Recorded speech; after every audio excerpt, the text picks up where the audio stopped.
well in catch up, and that's very, very, very gratifying.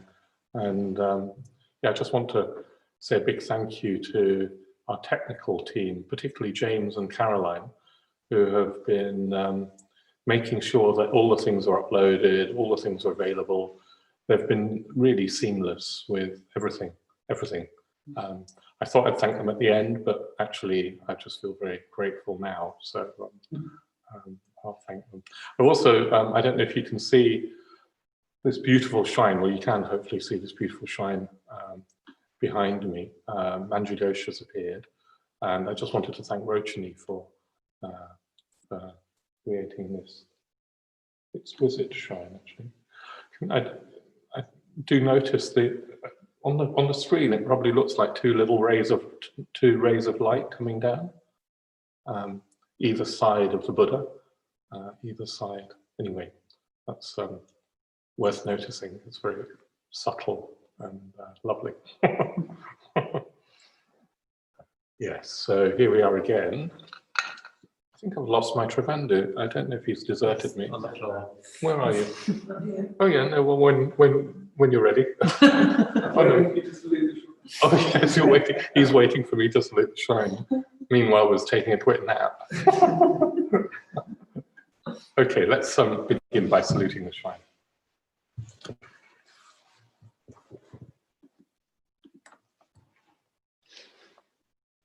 Namo Buddhaya. Namo Buddhaya. Namo Dhammaya. Namo Dhammaya. Namo Sanghaya. Namo Sanghaya. Namo Namah. Namo Namah.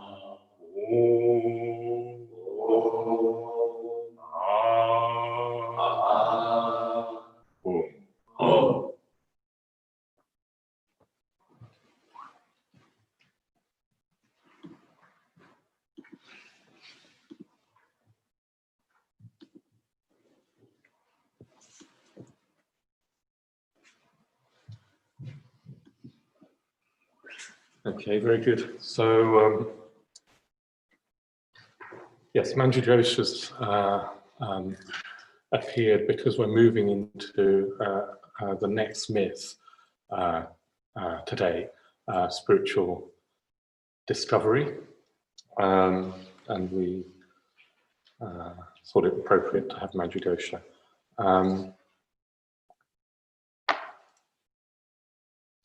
Yeah, I want to perhaps start by just sort of recapping a little bit as to where we are. We've been doing, in a way, we've been doing two parallel things, haven't we? We've been, in the meditations, we've been following the Lakshanas and trying to see through the lens of the Lakshanas at our direct experience in order to deepen our insight into them, and not just into them, but through them into whatever arises on the other side, which you could say is part of the myth of spiritual discovery. We've already been doing that. We've been, as it were, looking within through the lens of the Lakshanas, trying to open up to a consciousness beyond concepts, beyond us and world. But then in parallel, we've also been trying to, in the evenings particularly, follow these three myths. And I think that we've sort of got them in the right order. Before we came, my Trivandru and I were wondering whether to have spiritual discovery before spiritual surrender, and self-discovery before self-surrender. Anyway, I think we've got them in the right order. As we've progressed, we were both saying this morning how, talking about self-development felt really important, and the path of bhavana and the fact that it leads to the forms of our movement, the fact that it allows for growth as a metaphor, allows for everybody to kind of connect. Everybody can hopefully connect with this aspect of the Dharma, which says we can become more than we are. And it gives people something to do, however new or old, as it were, they are. We have something to do all the time. It also allows, it's relational, because it's a path of growth, which is also transcendence. It's relational, it's to do with other people, it's to do with ethics and generosity and creating Sangha. It's sort of vital, I think, as the bedrock. And we looked at some of its limitations, or the back end, which I think many of us in the order have sort of found for ourselves, that at some point in the Dharma life, our sort of use of our own will runs out on us. And, you know, I'm really struck by Bhante saying, you know, when he was in Kalimpong, or even before he got to Kalimpong, actually, he was concerned about this problem. How can the ego, as it were, overcome the ego? How can we use our own will to transcend our own will? And do you remember he decided that he was going to surrender his will to his teacher, who happened to be Jagdish Kashyapji. And he decided to just do whatever Kashyapji wanted to do, which he said it wasn't always easy, because Kashyapji would ask him what they should do. And but that, of course, then led to Bhante staying in Kalimpong. Jagdish Kashyapji said, stay here and work for the good of Buddhism, to a very young 20-something-year-old, newly ordained Bhante. And goodness, so much unfolded from that for Bhante's life, and you know, as a consequence for us. And it was there, of course, that Bhante met his other teachers, the main teachers, many of them in the Nyingma tradition. And what an exquisitely perfect moment to be stationed in Kalimpong. You do wonder if Jagdish Kashyap was guided by, you know, well, in a way, Bhante's whole life seems to have been guided, doesn't it, by other power, from, you know, from you recently rereading the memoirs. I was struck once again by visiting as a little boy his grandmother's house, and his grandmother's house was full of Buddhist curios, you know, paintings of the Buddhas, tankas, and Tibetan artifacts, and Bhante being drawn to them. His whole life seems, I mean, he, you know, seems to have been guided from somewhere else. And then, of course, he realizes this, particularly when he's initiated into the Green Tara Sadhana. But I think that at my own level, I can feel, well, particularly after ordination, this sort of self-surrender myth becoming more and more dominant. Although, as I was saying last night, I think it was for me probably my way in. But for many of us, I think that's how it happens, that we start off using our own will. At some point, that seems to run out on us, that myth seems to run out on us, and we need some other way of conceiving of the Dharma life and of practicing.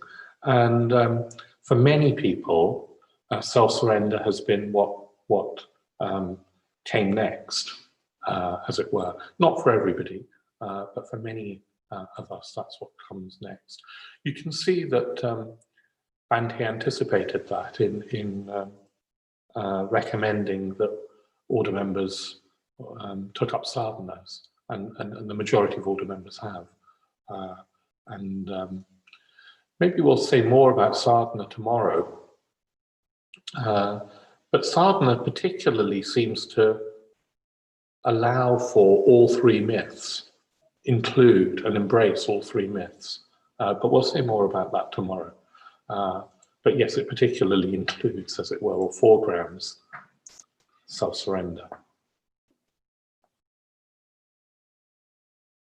But you can also see at some point, if we were following this arc of self-development, self-surrender, self-discovery in our own lives, at some point it's sort of probably necessary to start to question whether the Buddha or Bodhisattva, the Yidam, is really outside of us. Initially, we probably will experience the blessings of the Yidam flowing, as it were, from without. But of course, that's not the sort of end point. And so I think the myth of spiritual discovery can then start to emerge for people. At least it did for me. So at ordination, I took up the Vajrasattva practice. And so you know, the myth of self-discovery is so woven into that sadhana, into the figure of Vajrasattva, into the myth of Vajrasattva. And actually, even before ordination, I had some experiences in meditation where I just let go of, I found myself just sitting, letting go at a deeper level than I'd ever let go before. And a spacious, blissful dimension opened up. And in that sort of spacious, that dimension, in a way you can't say that it's within or without. It transcends the notion of inside and outside. But self-discovery, I guess, says that, well, one way of thinking about it is that it's the nature of mind within. It's our own deepest potential. This is the one that Bhante's probably talked least about, and Maitreya Banda will say more about it tonight, I think. Yes, he'll say more about it tonight. So I won't say too much. But for me, it's been more and more important. Perhaps self-discovery isn't the right word. And tomorrow I want to talk about emergence as the fourth myth. Subhuti actually says there were four. And later on he says there were four. And we nearly called this retreat the four myths. Maitreya Banda insisted that four was an inappropriate number. And that we should have three. He has a strong feeling for numbers. Feeling is exactly the right word. And, I nearly sort of said to him, well, would you have said, you know, let's have the three noble truths and concatenate the last two into one?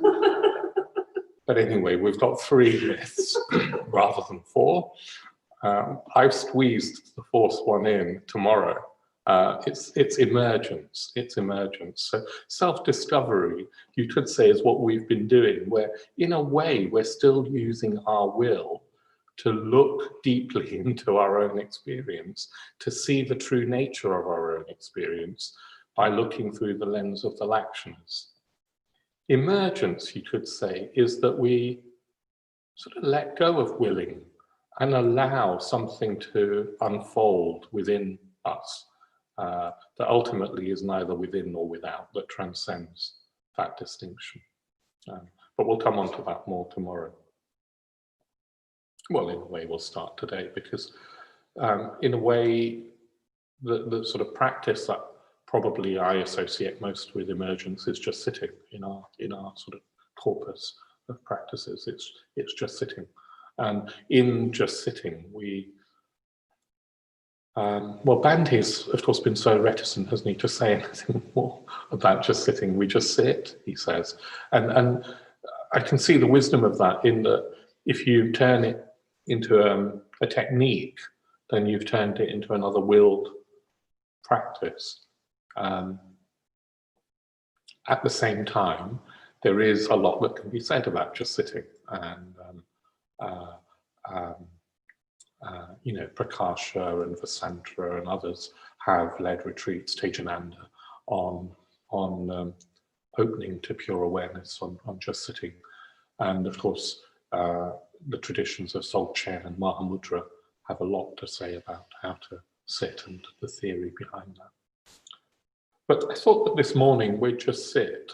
We've been, in a way, working hard, looking through the lens of the Lakshanas. And it would be good, I think, to just have a rest from willing and see if we can just sit. But I do want to sort of caveat it. I think that if we're really distracted, it would be good to spend some time developing some degree of shamatha or of samadhi. It would be good to allow the heart to feel open and connect with metta. It would be good to connect with Shraddha as well. I'm hesitant to say this in case it puts my tribando off. But it's true. It would be good to connect with Shraddha and metta. I can't really apologize for that. So you know, spend some time on shamatha, on samadhi, and then let's just let go. And in just sitting, if you want to sort of do anything, which it's not so much a doing as an undoing, it would be good to keep letting go of gripping, tension in the body, but also letting go of identification, as we were doing in the anatta practice. Wherever there's self-clinging, there's identification. It's another way of talking about it. And see if we can keep letting go, particularly working in the body to keep letting go. But we can also work with whatever arises in experience, detaching, not detaching, disidentifying, and just letting go and allowing experience to unfold, trusting that it will unfold in the way that it needs to.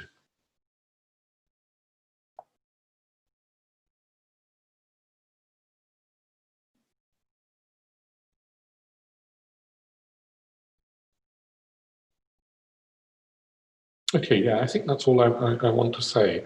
So should we take a moment a couple of minutes just to stretch our legs if you need to?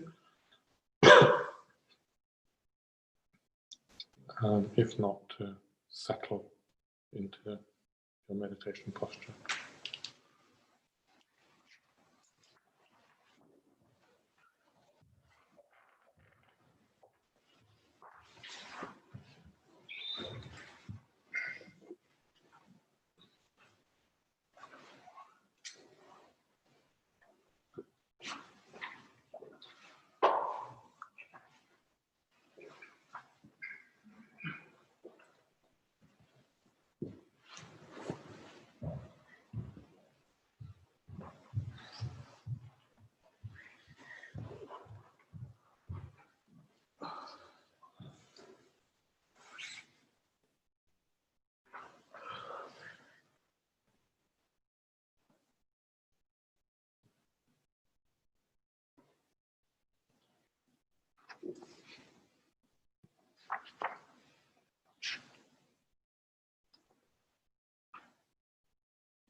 Just waiting for my Tribandhu, who might have been offended on the runner. or hopefully he'll come back.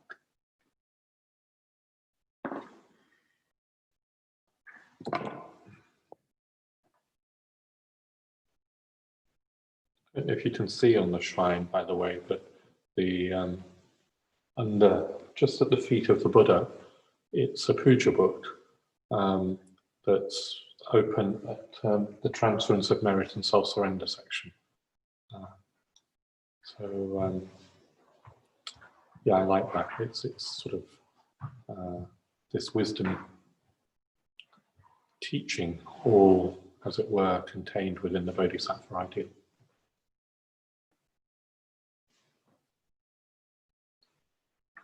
So I won't lead us into the practice very much. I'll give us a few moments to settle, and then I'm going to read the Samadhi Raja Sutra, which is some of you will be familiar with. It's about half a dozen verses.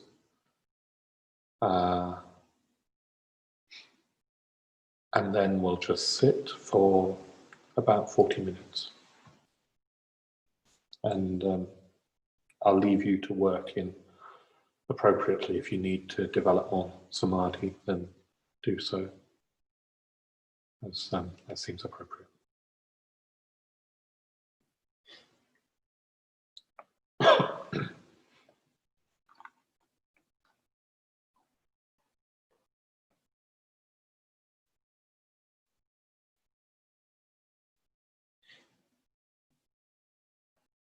So taking time to settle into the body.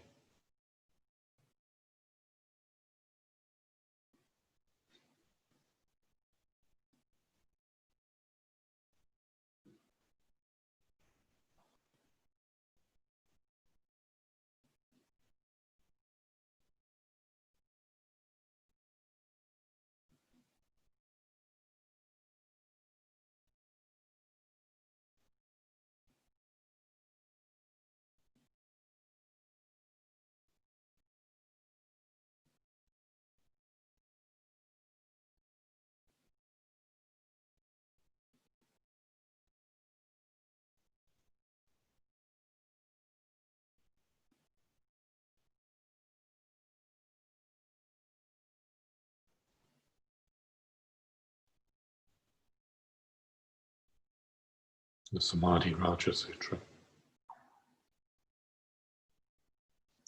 Know all things to be like this: a mirage, a cloud castle, a dream, an apparition,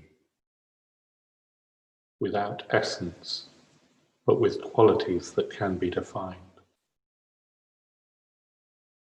Know all things to be like this, as the moon in the bright sky, in some clear lake reflected, though to that lake it has never moved. Know all things to be like this, as people who have gone alone to mountain solitude or forests hear the echo of laughter, songs, or weeping, but see not nor hear a thing. Know all things to be like this, as an echo that derives from music, sounds, and weeping, yet in that echo is no melody. Know all things to be like this, just as you a dream enjoy, but when you wake you see nothing. Only fools will yearn and hanker for this pleasure.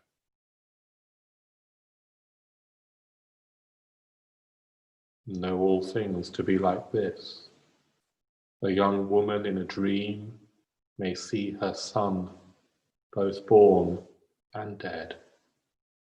Yet when he dies, she is sad, while at his birth she was overjoyed.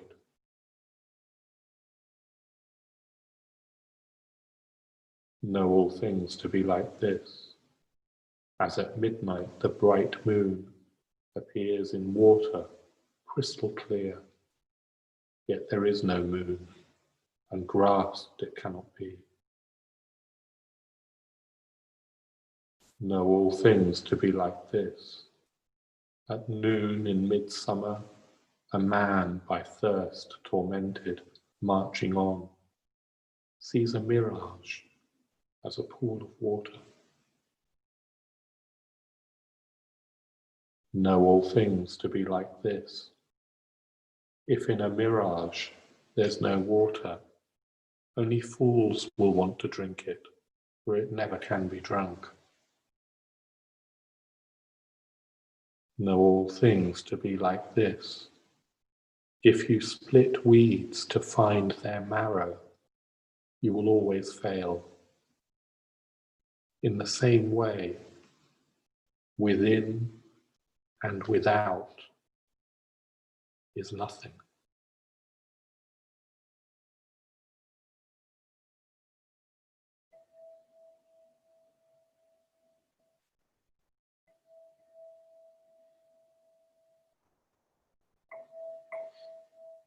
Just sitting.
see if you've got any questions or points. I might jump in myself. See you in a bit.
Okay, so let's gather again. Let's gather again. People bringing tea. Very good to see you all. If you can see the shrine behind us, can't quite see the rays of, but you can just about if you look carefully. Yeah. Anyways, beautiful shrines. Yeah. Dante as well. Okay, so let's all gather again. Nice to see your faces. Of course, I don't mind about people talking about evoking Shraddha or Metta. Well, that's good, isn't it? What does he think I'm like? Actually, it's not actually wholly unjustified, but I'll gloss over that. No, I'll open my heart about that tonight. Oh, good. Yeah. You'll get to hear my whole life story, troubled look forward to childhood. You've heard it lots of times. It's always a joy. Yes.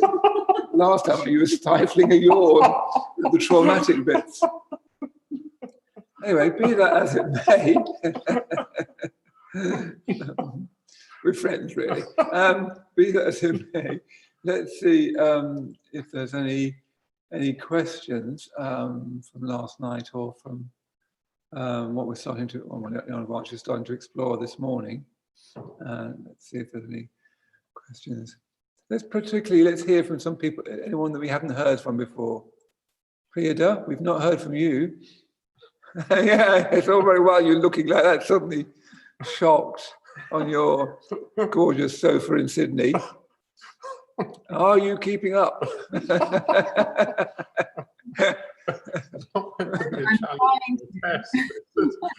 Opportunity. Yeah, sorry.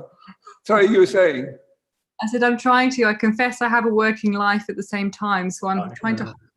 But I've been really enjoying so far, listening to what I can. Good. Very nice to see you. Very nice to see you. You don't look a day older than we met. It's a bit concerning. 22 years, my career banding.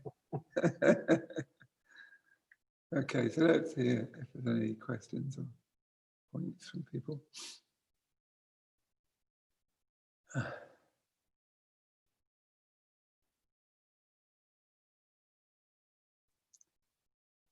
Anything from the room?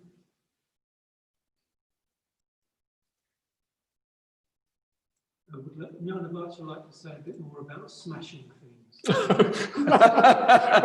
Oh, I'm sorry, Yes. I'm sorry. That was from Sadaloka. Yeah. Of course, we need, and I should have said, we do need all the things I wanted to smash.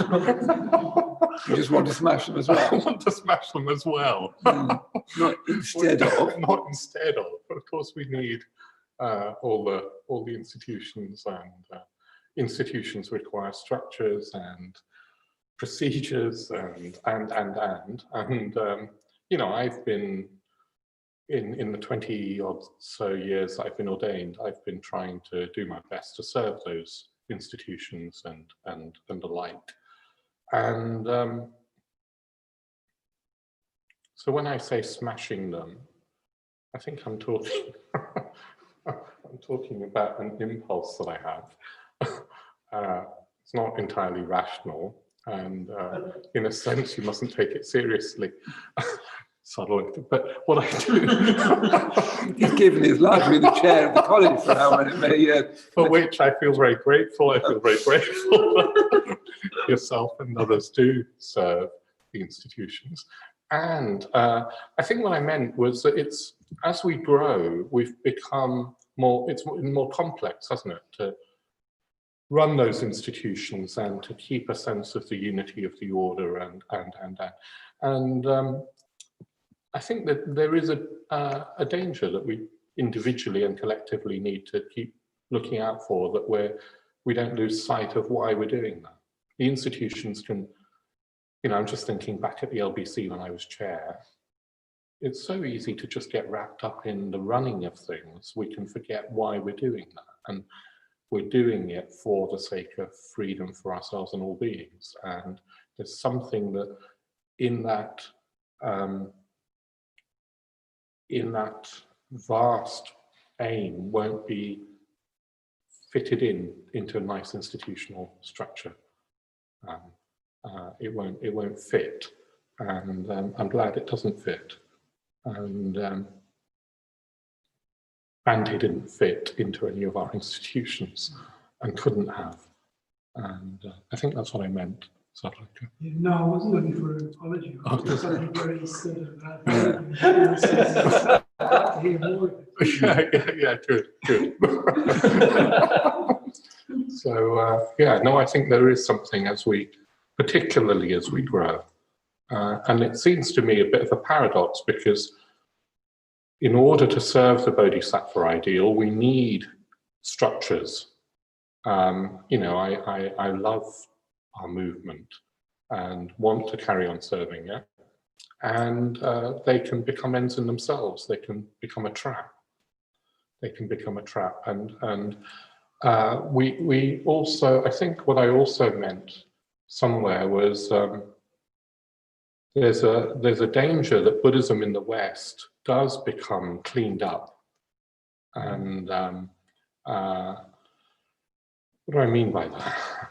I kind of mean that it becomes just safe and therapeutic and leads people to live a more comfortable but thoroughly worldly life. And I don't want to serve the institutions of our movement just so people can live a more comfortable but thoroughly worldly life. I want, for myself and for others, a breakthrough into something untrammeled. Yeah. Didn't Bhante talk about American teachers and Chogyam? I can't remember. He was saying he was more like one than the other. Can you remember that? I was talking about Chogyam Trungpa. Yes, that's right. And I can't quite remember it now. But I think he had at one end of a spectrum, if you had a therapeutic model, and another end of the spectrum, sort of a wild, anything goes. Yeah. He was saying, you know, at one end you had somebody like Chogyam Trungpa Rinpoche, and at the other end you would have a therapeutic model, and he was more towards, not as far as Chogyam Trungpa Rinpoche, but towards that. And I think it's partly a response in me, because you know, we've spent so many years dwelling on Bhante's failings or shortcomings or ethical misdemeanors, or however you want to call it. And I think part of me wants to say yes, and let's not lose sight of the enlightened vision. And Bhante's mind also, you know, as well as a human character and an idiosyncratic one, he had a mind that was in touch with something transcendental, something that was, as it were, wild. Yeah.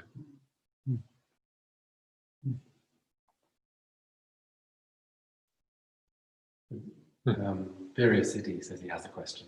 City, go. where are you? Where's City? Yeah, there you Oh, go. hello. Hello, sir. Yeah, I guess the thing that I'm sort of struggling with or having difficulties with in the sits is, like, how much should you just sit with dukkha, like just sit in difficulty, or, you know, sitting with pain and tension and staying with that, you know, if you know, in a way, so then all you're doing in your sit is like sitting with dukkha, or how much should you move back constantly to samatha, and in a way that's just moving to make yourself feel good, sort of, so you're sort of like putting a balm on the dukkha. So it's that sort of balance of like, but then to sit in dukkha, it's like requires quite a lot of commitment or faith, because it's like, oh, well, why am I just sitting here sitting in dukkha? I should just go watch Netflix. So yeah, no, thanks, Virasity. Did everybody hear that? Yeah. Somebody was saying no. I think I'll just repeat, if you don't mind, Virasity. I'll just kind of paraphrase what I understood you saying, and you can correct me if I'm wrong. So Virasity is saying, you know, there's a question about how much should we be in the in the meditation? Should we just be sitting in dukkha? If dukkha's arising, how much should we just be sitting with it, as opposed to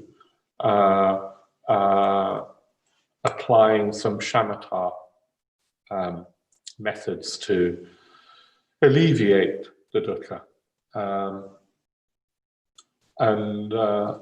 What's the balance between, in a way, shamatha and a vipassana approach, samadhi and prajna?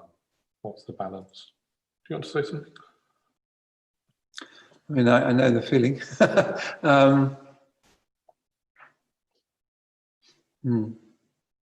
it's always difficult to say, sort of like, how much. I think it's clearer to me strengths and sort of shortcomings. I mean, I rather sort of, I've had quite a lot of dukkha in my life, and they easily get into, I'm afraid, slightly negative or even negative states. And I think the danger for me is being hypnotized by those in a certain sort of way, kind of even dignifying them and romanticizing them. When I first got involved with the LBC, I was 24 or something, and it was very much the time of the inner child, and honoring your pain and all that sort of thing. And I remember in those days we used to sit around in Sakavati, we did reporting in, and it was like a sort of trauma fest. We went round, and I thought the job was to try and come up with yet more trauma. We used to report in every morning, would you believe, after breakfast at Sakavati. And I actually thought that's what the intention was, like an encounter group to go expose more and more trauma.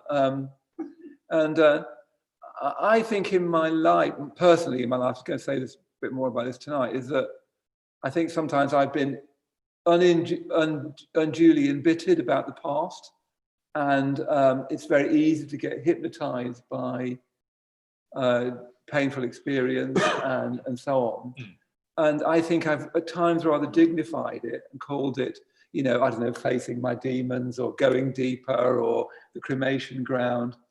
Looking back on it, actually, I think the Bhante's emphasis on generosity, on positive emotion, on enjoying yourself. I think it took me a long time to come round to those things. I thought they were just sort of niceties. But I think sometimes I was trying to work with dukkha and I was just too stuck in it to be able to work in it. So I think when you start to feel that you're too stuck in it, either I think you have to, for me, I have to take a non-personal, as it were, metaphysical approach. This is dukkha, it's not my dukkha, it's our dukkha. I need to see through it, I need to let go of grasping. I found that meditation particularly helpful, that if there's dukkha, there must be grasping. Because that universalizes it, it stops it being to do with my own kind of, I don't know, silly life. It means that I've been able to let go of that more. So I've actually found these, personally, I found these reflections on the Lakshanas very, very helpful, in as much as they've released me at times from personalizing my dukkha, if it's me, and therefore, in a sense, dignifying my dukkha and even romanticizing it somewhat. Now that's my own personality very much, but I think negative states of mind and painful states of mind are easily self-hypnotizing. They're strangely alluring in my experience, and perhaps not in your experience, but for me, they've been strangely alluring. And if you're not careful, people then sympathize on that basis of them, with the best will in the world. And that, for me, I'm afraid at times, particularly when I was young, they were ways partly of getting sympathy, very unfortunate ways of getting sympathy. So I think psychology gets mixed up with it. One of the things I notice with all of our practices is that one takes them into one's psychology as well. And things that look great on paper, when they're taken into your psychology, can suddenly be being used in very, very different ways. It's not meant. So much of our life, I'm afraid, is autobiography. And I think part of working in meditation is trying to see, have you just interjected this, to use a technical word, into your autobiography, or are you still using it in the way that it's taught?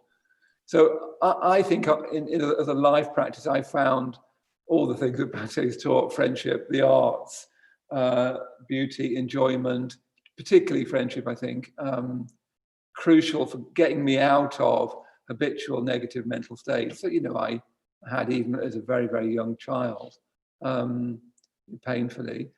And then more recently, I found these Lakshana reflections a way of escaping the personalization of pain, including physical pain. I felt trapped in that sort of sense of, I need more and more samadhi, I need more and more positive emotion. And as I said earlier, for me, that was an infinite regress. And the insight practices or approaches seemed to go further and further away as I got to know myself better. And that compounded my sense that I'm not getting anywhere, because I kept on seeing, there's so much more work to do in positive emotion, so much more work to do in integration. It actually, do you see how it compounded my sort of psychological sense that I wasn't doing very well? So personally, I found these reflections on the Lakshanas and the non-personal element of them, the universal reflection of them, very, very helpful indeed. But that's, to talk more personally about my own approach. But I think we're all doing that, aren't we? We're taking teachings into our biography and our autobiography and our history. And that's always going to be a bit of a messy affair. It's so often why you need friends. I've really benefited. Jnanavaca, as you can see, is a very different creature for me. And I've really benefited from my friendship with him, because he's been able to point out in no uncertain terms. He's a nice man, don't get me wrong. With a lot of kindness. Yeah, with a lot of kindness. Well, yeah, no, enough kindness. But you do need other people, don't you, to say, no, you're just getting stuck in that. That's not helpful. I think it is difficult to see yourself. I think Bante's right. You do need a sangha of friends who can say sometimes, no, I don't think that is that reflection. I think you're just doing this, and that's just your habit. And you need to work with that on a simpler and even in a way psychological basis. I mean, you have more to say. The only thing I'd add for Viricity is that I'm aware that on this retreat, we've certainly, apart from the morning meditation which Sadhaloka leads at 7 a.m., we've been sort of emphasizing working with the Lakshanas, and that might be the wrong balance for some people. There might be more need for shamatha, and then less vipassana, less emphasis on prana. I think it really is very individual, and it depends, well, not only on the individual, but probably on your circumstances and how you are, what's happening in your life now. And it might be that certain things are happening which mean there's more attention needs to be given to metta or something. Yeah. I mean, partly I think that our teaching of metta needs to improve genuinely. Using a massive generalization, I think it's quite easy, for people to see the value of metta, to see you really need it, it's really important, and then just basically either fake it or push it very hard, and then get tight. I think that's probably quite common. Yeah. From the best intentions, people really see that, oh yes, I really need it, and then try to force it. So I think actually, even though we've concentrated it on the Lakshanas, really, you could do just as well as concentrating on those very crucial practices and nuance, and look again to see how do they get taken up wrongly and helpfully. Also, Bhante, says that he thinks that prajna reflection is like salt. You don't need very much of it, and too much of it's unhealthy. Burbia, I think, as far as I remember, suggests that it should be about 60-40, 60% samadhi and 40% prajna. Burbia is very, very clear that you definitely need both. He's quite clear.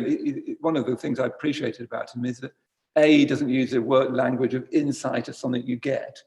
He talks about insightful ways of looking, which personally I found was much more helpful attitudes, an insightful way of looking. Just as you can have a conversation that's an insightful way of looking. So I found that very helpful personally. And he's not scornful about samadhi, he's not scornful about metta or sadhana. He just said, I'm not particularly focusing on that, but you need about 60% to about 40%. I think that's what I remember I from. can't remember the percentages, but it is more samadhi. Yeah. I don't know why I remember percentages. Sorry? I thought you said 5 to 1. Was it mine? Well, then I should never. I don't know why I do it every time. What do I know about percentages? Yeah, so that would be 80 or so. Yeah. It's certainly more. We should look it up. Does that help, Siddhi? We've said Yeah. I don't know if we've answered your question. Yeah. Sort of helps in a way. I mean, my life's fine. There's nothing wrong with my life. So I don't have a lot of dukkha in my life or anything like that. It's just like when you sit down, this thing about seeing through the self, it's sort of like, well, you can't see through the self sees through you. It's like there is a controller or kind of controlling element that's just sort of locked in your psyche, locked in your body, isn't it? Sort of, it's like the self's there. And like, do you just need to stick with it? And it seems like, I mean, it's definitely grasping and holding on, but it just seems like, and there is kind of tension and, heat, but I don't know, I'm just asking this to myself really, are you better off just keeping it to an extent, and maybe there is those percentages, driving forward that way or trying to sit with that if you want to see, try to see through something. Yeah. I mean, I just find on the dukkha reflection, I find it really helpful to keep remembering that there must be some clinging going on. If there's dukkha, there is some clinging, and then looking for the clinging in the body, and working physically with trying to soften and release wherever the clinging is, and trying to let go of any narrative in the head, in my mind, about what's caused this or whatever. That's what I find really helpful. So it's a non-conceptual way of working with the dukkha. Yeah, for sure. And keeping coming back to the insight that there must be clinging. You were talking about Subhuti, talking about self being a knot. I thought that was useful. Did he say that? You were saying breakfast. Well, I think Subhuti was sort of saying it's like self is just a habit of self-clinging that we've got into, like a pattern, an unhelpful knot that we've got into, rather than a thing. So yeah, I find it helpful to just let go of the concepts in meditation and look for the clinging, which of course is emotional, physical, whatever, but it's energetic as well. You're definitely looking for that sense of release of that. I mean, I think, like this morning, when I was doing the Anatta reflection, I definitely, I'd notice a holding on and grasping, and the sense of self, the sense of ownership, as it were. And then when I did manage to let go a little bit, there is this lovely, very subtle sense of relief. And I think it's really important to notice that. That's what you're looking for. You're not just looking to stoically stay in suffering. I think if you're not careful, it's like the sort of big noble thing to do is to just sit there in suffering and bear it. You're actually looking for these tiny, I experience them as fairly tiny, it's like tiny moments of release, and that release is sort of physical and emotional. It's my experience, a sense of expansion, but it's definitely physical as well as sort of energetic, as it were. But they're quite subtle. But if you don't notice them, it tends to mean you just sort of got your head against suffering. You need to also notice those little moments of relief as you undo the knot of clinging. Okay, thank you. Very good question. Yeah, thank you. Anybody else?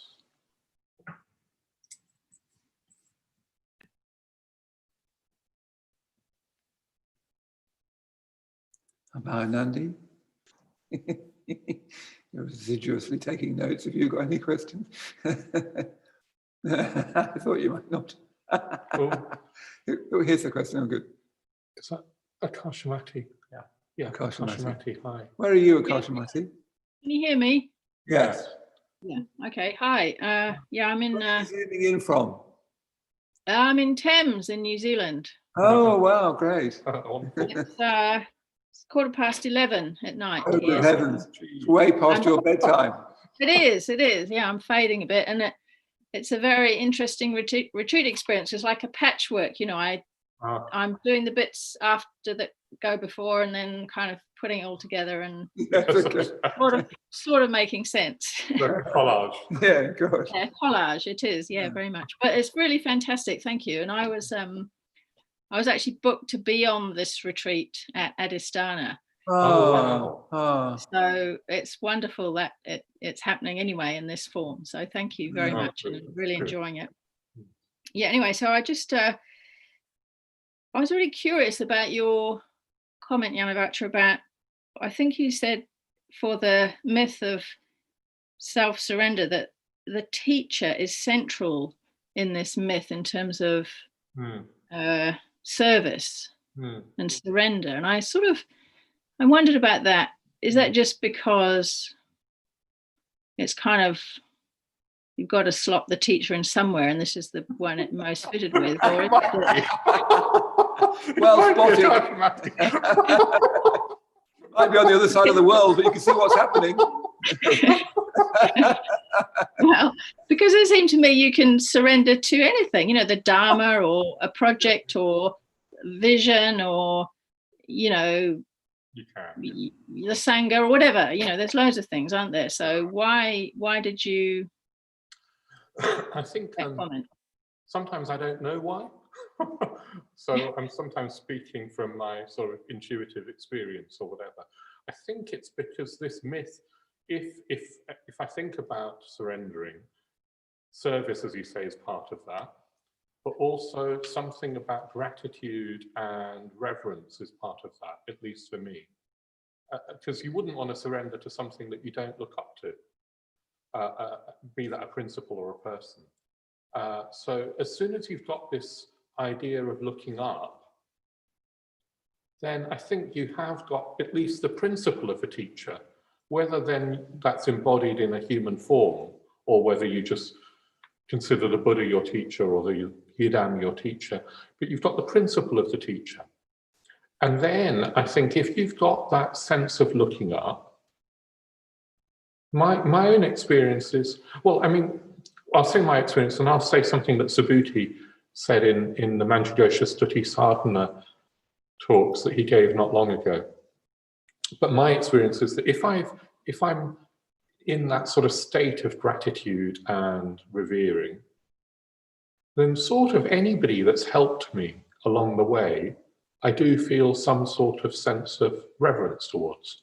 Not uncritical and not complete, but you know, lots of teachers along the way have helped me, including secular teachers, and they sometimes come to mind when I think about my life and I feel gratitude towards them.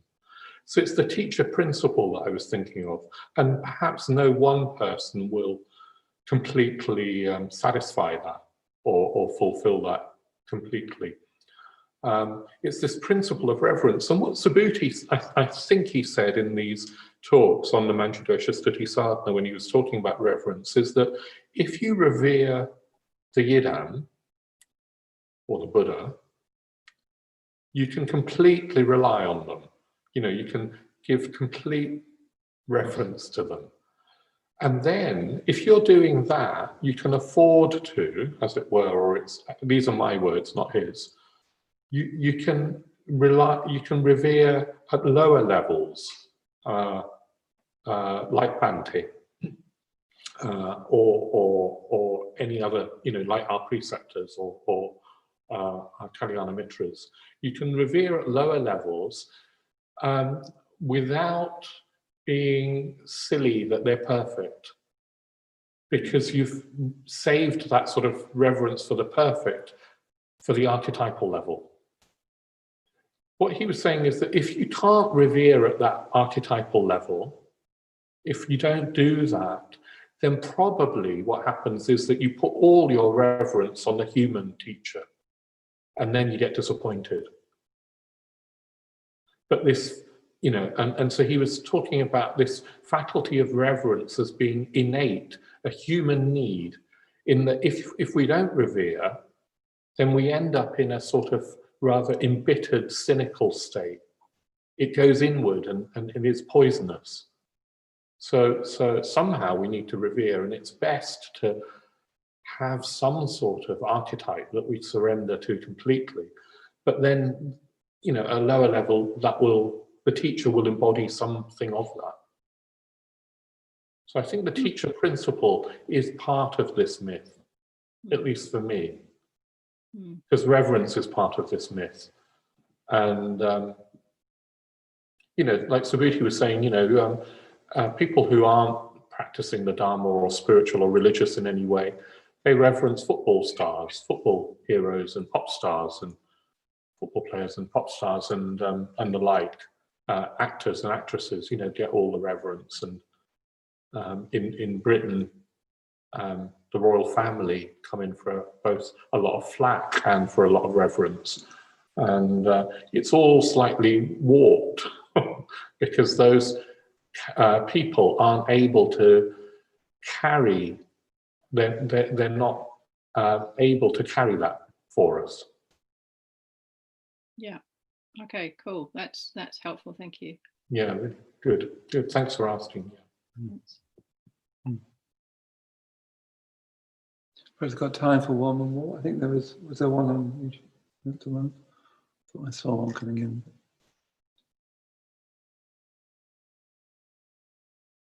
Any last one before we do another meditation? Yeah, Vacha, yeah. I was just wondering if you could say something in relation to duty in service. Oh, yeah. Duty tends to be a fairly unpopular word, but feels like it's quite a part of that, of the self-surrender model. Yeah, I think it is, isn't it? Duty, it's an unfashionable kind of word, isn't it? You can sort of, I can understand why it might be unpopular, but I do think that if it's duty without losing a sense of responsibility for oneself, which is the whole danger of this model, if we can think in terms of duty, then I think that is somehow part of this model. It is part of the Dharma. It certainly helped me because, you know, often my inclination is not to go beyond myself. Not often, probably always. My inclination is not to go beyond myself. And, but I do have a sense of duty, particularly if I've said to somebody or, you know, if I've taken on some responsibility, that I have a strong sense of wanting to not let people down, not let the responsibility down, you know, wanting to do my duty. And that has helped me enormously. It's not always easy, but it's helped me enormously. So I think duty can be important, but it can, of course, go wrong if we're not taking responsibility and acting from a sense of freedom. If we feel squashed and cramped and just crushed by duty, then of course that will not help. So it's a real art, isn't it? I can remember, certainly when I was chair at the LBC, really emphasizing enjoying myself. I'm quite playful in the community. I'm quite playful, and I tease people and they tease me, and we have loads of laughs. And I remember thinking that I don't like meditating at 7 in the morning, so I was going to meditate whenever I wanted to and wasn't going to meditate with the rest of the community. I made sure that there was enough freedom and play in my life and enjoyment so that it didn't all become dutiful in that sort of horrible leaden way, which can so easily happen. And if that happens, then there's a kickback. Subhuti used to say that one of the things that sort of he rejoiced in me was that I don't have guilt. That's probably overdoing it. No, it's not. All right, well, I don't have guilt. He sort of blamed my Hindu conditioning for lack of guilt. And so I don't feel bad about enjoying myself and playing and being silly and not always doing the dutiful thing, which then allows me at times to do the dutiful thing without resentment or too much resentment. I think duty does easily get captured by guilt, actually. Right. You know, I think that's what we mean by someone being dutiful. I think it's when duty gets captured or it's held hostage by irrational guilt. Right. Because then you just feel that that's all you've got is your duty. Right, yeah. I mean, Subhuti somewhere says that duty is what steps in the absence of felt feeling, as it were. You know, you really value the project you're working on, but you won't always feel that. So duty steps in when you don't happen to feel that. You know, like I don't know, when you get married and have children, you love your children, but you don't necessarily always feel that. But you know that you've got the duty there that does all the things that need to do. So he thinks of it as what steps in the absence of immediately felt, you know, inspiration or feeling or something. Yeah. You can't always want to go and teach the Dharma or want to talk with your friend or so on, but your duty sort of steps in when your feelings can't quite match it. But I do think duty can become hostage to guilt. Yeah, right. And then becomes a bit, and guilt is always toxic, isn't it? Bhante in a seminar says that the etymology of the word guilt is unknown, which is its own etymology. That guilt is something you can never quite grasp. It sort of infects things, but you can never quite name it or grasp it. I think sometimes when people talk about self-hatred, they're talking about a kind of guilt, really. Mangala comments, you can love your duty. It doesn't have to be something onerous. No, that's right. That's right, yeah. Although I think duty will feel onerous at times. I think to think that it won't be would be naive. I think, especially if you've taken on important responsibilities, it will feel onerous at times. And I think that's why your capacity to enjoy yourself has been so important to balance the responsibilities you've taken on. Otherwise, some people, it seems to me, take on responsibility and they can never put it down. And I think that's quite unhealthy. You need, if you take up responsibility, you need to learn to play and have fun and mess about. And otherwise, you can just feel like you're carrying a burden of responsibility all the time, particularly if it's a very good burden, doing something very worthwhile and valuable, either within the movement or doing something outside of it that's valuable, important. If you're not, some typologies seem never to be able to put that down. They're always on duty. Have you met people like that where you feel they're kind of always on duty? And I think that sort of burns your psyche. You need to find ways of putting it down. Partly, again, that's why Bante's talked about the arts, about playfulness and so on, because they're ways of being able to put duty down for a bit and responsibility down for a bit and enjoy things. Bhante actually really emphasizes enjoying things. Thank you. Perhaps we should leave it there. Yeah. So just a short leg stretch, a minute or two, and then we'll have another period of a short period of just sitting.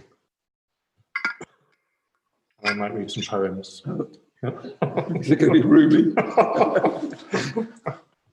Good.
Good. So we'll have a short period of just sitting, about 15 minutes or so.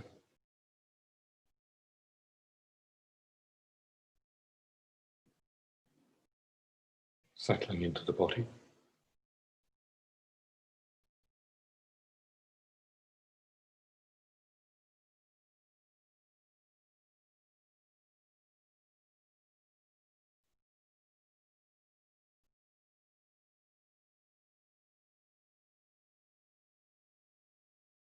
Calming the mind and calming the body.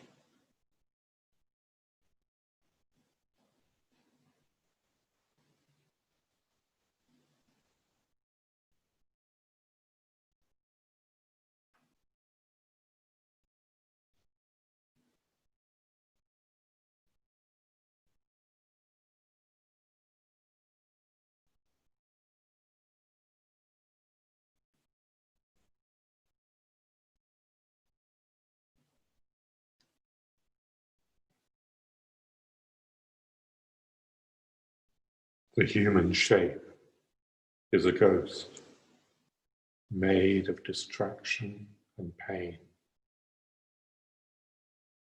Sometimes pure light, sometimes cruel, trying wildly to open this image tightly held within itself.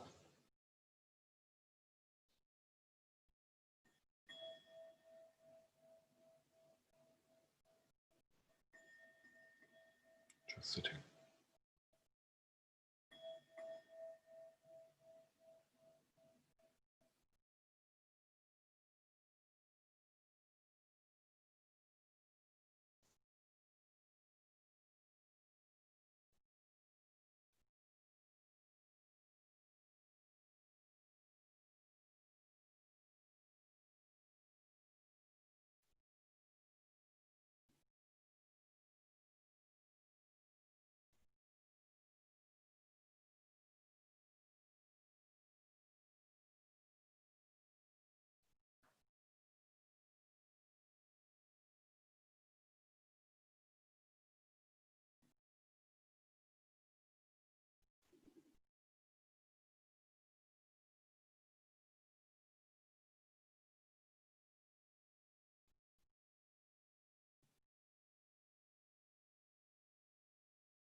once you have tied yourself to selflessness,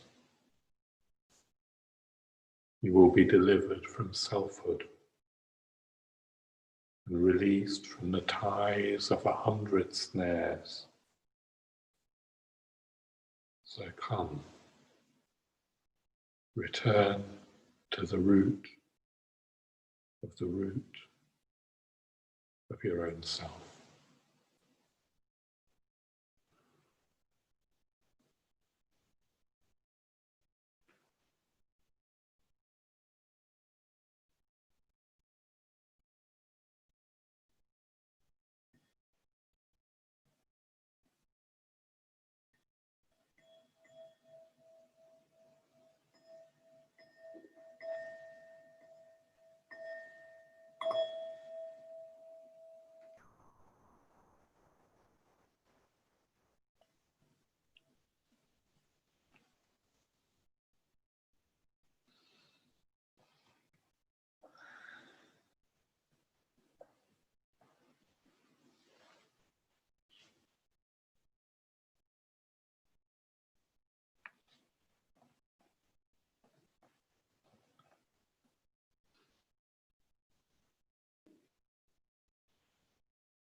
Very good.